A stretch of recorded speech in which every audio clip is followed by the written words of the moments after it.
Il existe une sourate qui, si tu la lis, Allah éclaire ton cœur de sa lumière et protège ta famille de la honte et de la décadence. C'est la sourate An-Nur, la lumière. Découvrons ensemble ses secrets. La sourate An-Nur, la 24e du Coran, fut révélée à Médine. Elle compte 64 versets, et tout son contenu tourne autour d'un seul thème. La pureté morale et la lumière de la foi. Les mérites de sa lecture. Quiconque lit la sourate An-Nur, Allah préservera sa famille de l'adultère, et à sa mort, 70 000 anges prieront pour lui jusqu'à son enterrement. C'est une sourate de protection, de pureté et de lumière intérieure. Il est recommandé de la lire chaque jour, et particulièrement de réciter le verset 35, le verset de la lumière, 256 fois pendant 15 jours, à partir d'un vendredi qui coïncide avec le premier jour du mois. Ce verset est une clé spirituelle pour que la lumière divine éclaire tes besoins et ton cœur. Le verset 35 est aussi reconnu pour fortifier la vue. On recommande d'écrire ce verset 3 fois sur un papier, de le tremper dans l'eau, puis de boire cette eau en invoquant la lumière d'Allah sur sa vue et son cœur.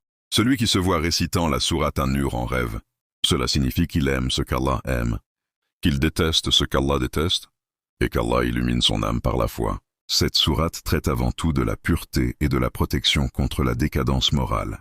Allah y enseigne les règles de la chasteté, du respect, du regard et du mariage. En la première étape, Allah ordonne la punition sévère de l'adultère, non par cruauté, mais pour préserver la dignité et la stabilité morale de la communauté.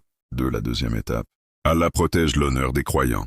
Accuser une femme chaste sans preuve, c'est commettre une faute grave. L'histoire du hadith de la calomnie rappelle combien il est grave de diffamer, et combien la pureté du cœur doit être préservée. En la troisième étape, Allah ordonne la baisse du regard et prescrit le voile pour les femmes croyantes. Le but n'est pas la contrainte, mais la protection du cœur et de la pudeur, afin d'éteindre les racines du désir illicite. 4. La quatrième étape. L'islam encourage le mariage facile et accessible, comme solution à la dérive morale et à la solitude. C'est une voie licite, bénie et protectrice. 5. La cinquième étape. La sourate enseigne le savoir-vivre familial.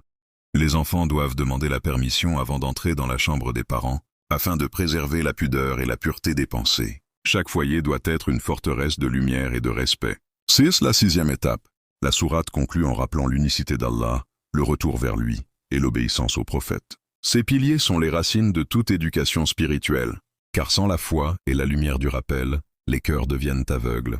La sourate An-Nur n'est pas seulement un texte sur la morale, c'est une lumière qui purifie la société, le foyer et le cœur.